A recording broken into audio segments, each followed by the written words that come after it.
Les émotions font partie intégrante de nos vies quotidiennes. C'est elles qui régissent nos journées, qui régissent nos décisions, qui nous permettent de nous comprendre, mais également de comprendre les gens autour de nous. C'est un pilier en fait de la société, les émotions. C'est un des piliers de la société et peut-être un des plus importants. Mais comme vous le savez, certaines personnes naissent sans ressentir les émotions. C'est ce qu'on appelle des psychopathes. C'est un gros mot qui nous fait assez peur, qui nous fait nous poser beaucoup de questions. Qu'est-ce qui différencie les psychopathes et les sociopathes des robots, puisqu'ils ne ressentent aucune émotion et presque aucune conscience, en tout cas aucune morale. On va parler dans un premier temps de tout ça et je pense que ça va beaucoup vous intéresser et que vous allez apprendre quelques petits trucs.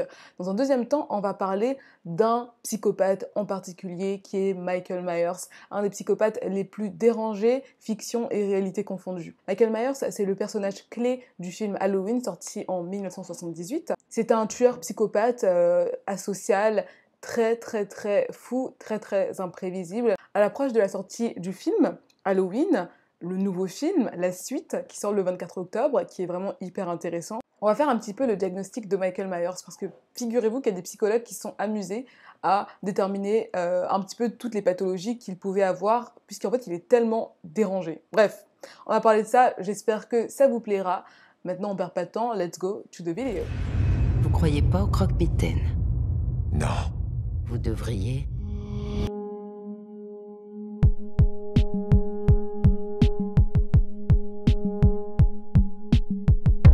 The usual dissection of...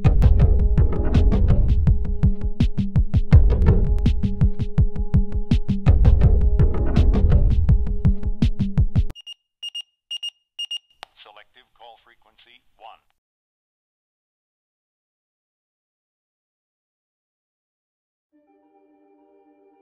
Retour dans les années 1800. Les années 1800, c'était encore une période assez sombre pour la médecine physique ou psychologique. Donc les médecins faisaient encore beaucoup d'avancées, il y avait encore pas mal d'expérimentations. Parfois c'était un petit peu barbare d'ailleurs, mais c'est dans ces années-là qu'on a découvert pas mal de choses. Dans les années 1800, il y a des médecins dans des hospices, dans des hôpitaux psychiatriques donc, qui ont commencé à réaliser que certains de leurs patients agissaient un petit peu bizarrement, c'est-à-dire un petit peu différemment des autres. Donc en apparence, ils étaient parfaitement normaux, généralement même ils se comportaient plutôt normalement, mais ils exhibaient un sens très bas, donc un niveau très bas de morale et d'éthique. Donc ils ne savaient pas vraiment ce qui était bon, ce qui était mauvais, ce qui était la bonne chose à faire, ce qui était la mauvaise chose à faire, et ils avaient très peu de compassion envers autrui, envers les gens autour d'eux, donc ça leur importait vraiment peu. C'est dans les années 1900 seulement qu'on a mis un mot sur cette pathologie qu'on a appelée psychopathie. Voilà. Un petit peu plus tard, dans les années 30, les chercheurs, les médecins, scientifiques ont voulu changer le mot pour sociopathe parce qu'ils disaient que les psychopathes avaient tellement d'impact sur la société, ils causaient tellement de dommages sur la société que c'était mieux de les appeler sociopathes. Hein. Mais à ce jour, dans la médecine moderne, le mot sociopathe, il est fait pour désigner une personne qui a toutes les caractéristiques d'un psychopathe, mais qui est devenue psychopathe après sa naissance. C'est-à-dire que c'était pas une pathologie, elle a été façonnée pour devenir psychopathe, on va dire. Ça peut être dans son enfance, par exemple, qu'elle a subi des abus sexuels ou des parents violents, donc un environnement pas très favorable, et cet environnement-là l'aurait façonné à devenir un psychopathe, donc avoir des traits psychopathiques. Les psychopathes primaires donc sont nés psychopathes, c'est-à-dire que pendant le développement, même dès le stade embryonnaire, le cerveau s'est façonné de manière différente. Hein. Donc c'est-à-dire que souvent les psychopathes ont un système limbique un peu plus petit que le nôtre. Et le système limbique, c'est le cerveau des émotions. Ça implique que les psychopathes ont beaucoup moins de capacité de ressentir les émotions, notamment l'empathie et la peur. Il existe plusieurs types de psychopathie, donc tous les psychopathes ne sont pas les mêmes. Alors par exemple, on a le psychopathe de haut niveau. Le psychopathe de haut niveau, c'est généralement une personne assez intelligente, assez non-violente également, et qui est assez bosseuse. C'est une personne qui ne prend pas beaucoup les choses pour elle-même, dans tous les cas, parce qu'elle ne ressent pas les émotions du coup. C'est une personne qui a beaucoup de sang-froid, donc qui résiste bien à la pression, et ça fait par exemple de bons chefs d'entreprise, hein, ou de bons PDG de grands groupes. Le psychopathe de haut niveau par rapport aux autres types de psychopathes, lui il ressent un peu plus le sentiment de gratification, donc il aime faire les choses et réussir quand même, c'est quelque chose qu'il ressent plus ou moins. Ensuite on a le psychopathe de bas niveau, c'est-à-dire que lui, généralement il est assez violent, et généralement il a un niveau d'intelligence beaucoup moins élevé. Généralement, lui, il a grandi dans un milieu assez brut, donc assez brutal, assez violent. Souvent, il va rater plus ou moins sa vie, rejoindre des organisations criminelles et souvent finir en prison. Le psychopathe prosocial, c'est le psychopathe qui vit sûrement pas loin de chez vous. C'est-à-dire que c'est le psychopathe qui est intégré à la société, hein, qui est intégré et qui n'enfreint pas les règles, qui suit toutes les normes. C'est généralement des personnes très très charmantes. Vraiment charmantes. Donc tu les vois et tu les aimes. Donc tout le monde les aime, ils ont beaucoup d'amis, beaucoup de connaissances. Did you like Kemper? I like Kemper. You were able to appear like an ordinary person, non-threatening to... I lived as an ordinary person most of my life, even though I was living a parallel and increasingly sick life. Mais comme tous les autres types de psychopathes, il manque d'empathie, il manque de remords, et ça l'empêche souvent de vraiment pouvoir s'intégrer à fond dans la société, donc avoir des plans sur le long terme, avoir une famille et ce genre de choses.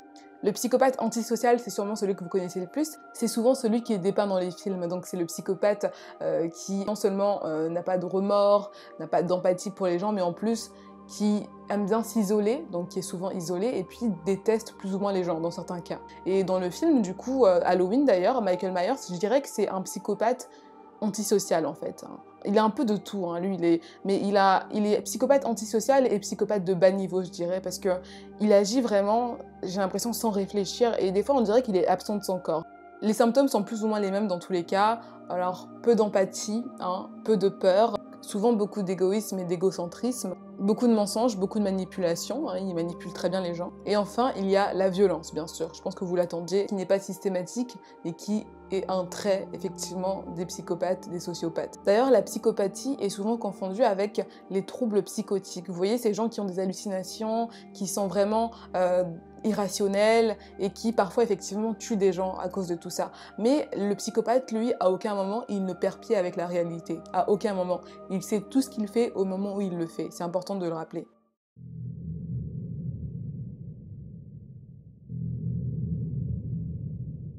Une chose qu'il faut savoir, c'est que les psychopathes ne tuent pas forcément plus que les neurotypiques. Je vais vous donner un exemple pour que vous compreniez mieux pourquoi les psychopathes sont tellement associés au crime. Vous voyez, des fois, il y a des gens qui ont peur de prendre l'avion, ils ont peur que l'avion se crache, par exemple. Mais on va leur dire, mais tu sais, non, mais il faut pas avoir peur parce que tu as plus de chances de mourir sur la route en allant à l'aéroport. Mais les gens n'ont pas peur de prendre l'avion parce que forcément il y a plus de crashs, mais ils ont peur de prendre l'avion parce que les crashs d'avion sont plus spectaculaires. C'est-à-dire que peut-être qu'il y en a moins de crashs d'avion, mais à chaque fois qu'ils arrivent, ça fait beaucoup plus de morts et c'est beaucoup plus spectaculaire et on en parle beaucoup plus parce que c'est tellement fou, voilà. C'est pareil avec les psychopathes. Ted Bundy par exemple, lui il a tué environ 30 femmes, il a eu des relations sexuelles avec leurs cadavres et pour ses 12 dernières victimes, il a gardé les têtes dans son appartement, comme des trophées. Puisqu'ils n'ont pas d'empathie, un sens du dégoût aussi qui est très bas, ils peuvent faire ce genre de choses, et nous, ça va nous paraître complètement horrible et insensé, et pour eux, c'est juste rien du tout, en fait. Ils y pensent pas, ils pensent pas que c'est quelque chose de si horrible que ça, ils ressentent pas les émotions. Donc voilà, les psychopathes sont plus souvent associés au crime, déjà à cause de leurs crimes spectaculaires. Le psychopathe, il ne va pas tuer comme vous et moi généralement, parce que nous sommes neurotypiques, c'est-à-dire que nous ressentons les émotions, et donc nous ressentons la colère, nous ressentons la peur, et généralement ça va nous faire agir, en fait, ça va nous pousser à agir. Le psychopathe, lui, il ne ressent pas ses émotions, donc il a moins de chances d'être impulsif. Généralement, s'il tue, il va donc essayer de planifier le crime, déjà pour ne pas se faire attraper, hein, voilà, mais aussi parce que ça lui fait du bien, ça lui fait plaisir en fait de planifier le crime. Ça peut être son petit échappatoire, sa petite manière de s'amuser aussi, voilà. On peut imaginer par exemple que le tueur du Zodiac ou Jack the Ripper, donc Jack l'éventreur, étaient des psychopathes. Ils n'ont jamais été attrapés, ils tuaient avec beaucoup de rage, c'est assez difficile à comprendre pour nous. Ils étaient peut-être hyper méticuleux, tellement méticuleux que du coup ils ne sont jamais fait attraper. Mais même quand les psychopathes se font attraper, le spectacle continue, les amis. Déjà, il faut savoir que pour les policiers, c'est très très compliqué de gérer des psychopathes en interrogatoire, parce que vous ne pouvez pas les prendre par les sentiments, vous ne pouvez pas les manipuler. C'est généralement eux qui vont vous manipuler. Et même si ça ne les amuse pas, ça peut être juste une manière pour eux de s'en sortir, en fait, parce que c'est tout ce qu'ils ont connu, en fait. C'est comme ça qu'ils apprennent, c'est comme ça qu'ils survivent depuis qu'ils sont vraiment vraiment très jeunes dans leur enfance. Ils apprennent à imiter les autres pour s'en sortir en fait. Ils apprennent à imiter les autres pour s'intégrer par exemple. Ils apprennent surtout à imiter les autres pour avoir ce qu'ils veulent au moment de leur jugement, ce genre de choses. Il y a beaucoup de psychopathes qui se mettent à pleurer, qui font appel à la compassion, au pathos des gens autour d'eux. Ils savent comment jouer la comédie pour avoir ce qu'ils veulent et souvent c'est des réductions de peine. Je pense que c'est pour ça que les réalisateurs d'Halloween en 78 se sont dit qu'ils mettraient un masque à Michael Myers, parce que dans tous les cas, il ne ressent pas d'émotion. Tout ce qu'il peut nous montrer, hein, un sourire, je sais pas, des signes de tristesse ou d'énervement, ce serait faux en fait.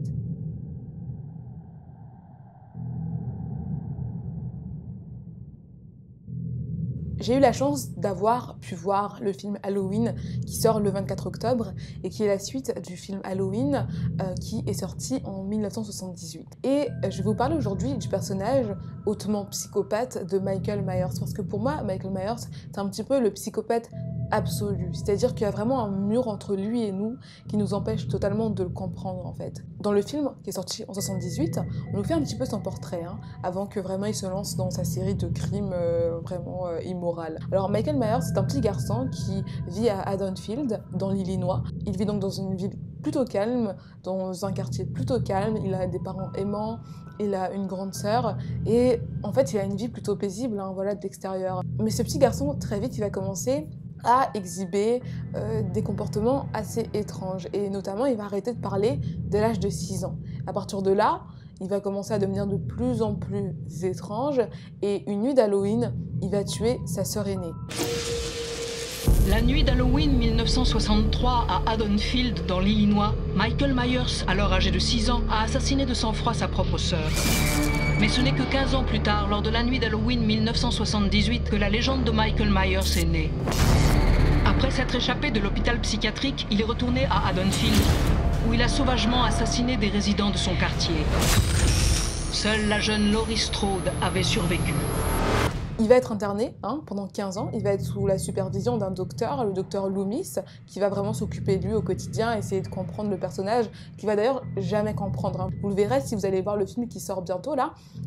Le docteur Loomis, il n'a jamais vraiment compris Michael. Donc Michael va être interné pendant 15 ans sous la supervision du docteur Loomis, et après ces 15 ans, il va s'échapper une nuit d'Halloween également, et il va tuer plusieurs adolescents. Voilà, donc ça c'est le film 78. Comme vous pouvez le voir, tout était plutôt bien dans sa vie, c'est-à-dire que ce n'est pas un sociopathe, Michael Myers. Il n'a pas été créé par son environnement, il n'a pas été battu, il n'a pas été rendu insensible par son environnement. Michael Myers, c'est un psychopathe primaire, et sa psychopathie vient de facteurs biologiques, donc sûrement de son cerveau qui ne fonctionne pas correctement. Il y a plusieurs psychologues et psychiatres qui ont fait le profil psychologique, psychiatrique de Michael, et qui en ont déduit qu'il souffrait de pas mal de choses, notamment des troubles schizophréniques, et donc un trouble de la personnalité antisociale. Donc en gros, il est psychopathe, mais aussi un psychopathe antisocial, asocial, et c'est un petit peu le pire type de psychopathe, comme je vous l'ai dit. Voilà. Les symptômes qu'il a, donc c'est un manque de remords, un manque d'empathie, faible capacité de jugement aussi, donc c'est sûrement un psychopathe de bas niveau. Il est d'humeur toujours monotone, il est presque absent de son corps en fait. À l'occasion du 25e anniversaire de la sortie du film, il y a eu une édition DVD qui est sortie, et du coup le réalisateur, John Carpenter, a commencé à faire quelques petites interviews, tout ça, voilà, il faisait un peu la promo du coup de cette édition DVD, et il a révélé donc l'inspiration pour le personnage de Michael. Donc un jour, quand il était tout petit, il a fait une sortie scolaire dans une unité psychiatrique dans le Kentucky, qu'il a croisé le regard d'un jeune garçon qui l'a beaucoup perturbé, donc c'est un regard très perturbant. Et d'ailleurs le docteur Loomis, qui a suivi Michael et qui suit toujours Michael, vous allez le voir dans le film qui va sortir, il parle de Michael comme ça. Donc la première fois qu'il a vu, il a vu un petit garçon de 6 ans avec les yeux complètement vides. Il dit qu'il avait les yeux complètement noirs, les yeux du démon, et qu'il n'avait aucun sens de ce qui était bon, de ce qui était mal, et que c'était juste un petit garçon qui semblait tout droit venu des enfers en fait. Une question qu'on peut se poser, les psychopathes, ils ne ressentent pas d'émotion. Qu'est-ce qu'il y a en eux en fait? Dans le film, on associe les psychopathes, Michael Myers qui est le seul psychopathe du film, on l'associe souvent avec ça en fait, avec un être venu tout droit de l'enfer, parce qu'il n'y a pas d'explication à tout ce qu'il fait. Et dans le début du film qui sort bientôt, donc, je vous fais la distinction entre les deux films pour que vous compreniez bien. Donc Halloween, qui s'appelle Halloween tout simplement, qui sort le 24 octobre. Au début du film, on a 2 enquêteurs qui ont une cassette d'enregistrement qui a été faite par le docteur Sam Loomis plusieurs années auparavant. Il dit que Michael, il faut absolument pas le laisser sortir, qu'il faut l'enfermer, que c'est le démon en personne en fait. Et j'ai vu beaucoup d'interviews d'enquêteurs, de scientifiques, de policiers qui étaient en face de psychopathes, donc qui ont pu un peu communiquer avec des psychopathes, et ils décrivent tous ce genre de personnalité-là, c'est-à-dire les yeux du mal, donc c'est-à-dire qu'ils vous regardent, mais vous savez très bien qu'en fait, tout leur sourire, toutes leurs expressions du visage ne sont pas naturelles, elles sont créées. Voilà, c'est un show en fait qu'ils mettent en place pour vous, parce que s'ils le pouvaient, ils seraient juste allongés sur leur lit, sans expression. Ça fait vraiment, vraiment peur, je trouve. Bref, moi, je vous recommande vivement d'aller voir le film Halloween. Moi, il m'a agréablement surpris, hein, vraiment. C'est un film qui est très sérieux, c'est un film qui est très intéressant et on apprend pas mal de choses. Et puis moi, j'ai jamais regardé la première version du film et tout ça. Et juste, j'ai été quand même plongée dans l'histoire. Si vous, particulièrement, vous êtes intéressé par les psychopathes, les sociopathes, ce genre de choses, c'est passionnant, vraiment. Et c'est un mélange entre un film d'horreur et un thriller, en fait. Et c'est ça que j'ai beaucoup adoré. Ça te laisse, en fait, enfin, tu as toujours envie de savoir ce qui va se passer ensuite. En tout cas, donnez-moi votre avis sur les psychopathes, les sociopathes. Qu'est-ce que vous en pensez? Est-ce que vous en connaissez? Très bientôt, j'espère faire une nouvelle série où je parlerai plus profondément de ce sujet-là. Mais moi, je suis fascinée par tout ça en ce moment. Et du coup, le film était une très belle surprise pour moi. En tout cas, je vous fais des gros bisous et je vous dis à très bientôt dans une nouvelle vidéo, les amis. Vous pouvez aussi aller voir mes réseaux qui sont en barre d'infos si vous le souhaitez. Ce serait bien que la communauté réseaux sociaux grandisse, ça me ferait plaisir, parce que je partage des choses un petit peu différentes avec vous là-dessus. Et je pense qu'on peut tous dire que sur Instagram, on fait pas mal de choses cool, beaucoup de questions-réponses, et je pense que vous apprenez pas mal de choses. En tout cas, j'ai des bons retours dans les DM, donc ça fait plaisir. N'hésitez pas, si vous regardez mes vidéos mais que vous n'êtes pas abonné, à vous abonner. Et n'hésitez pas, bien sûr, à aller voir le film Halloween, vous me direz ce que vous en pensez. Je suis certaine que vous ne serez pas déçus par ce film. Je vous fais des gros bisous, les amis. Et puis on se dit à très bientôt dans une nouvelle vidéo. C'est déjà occupé, désolé. Y a quelqu'un ?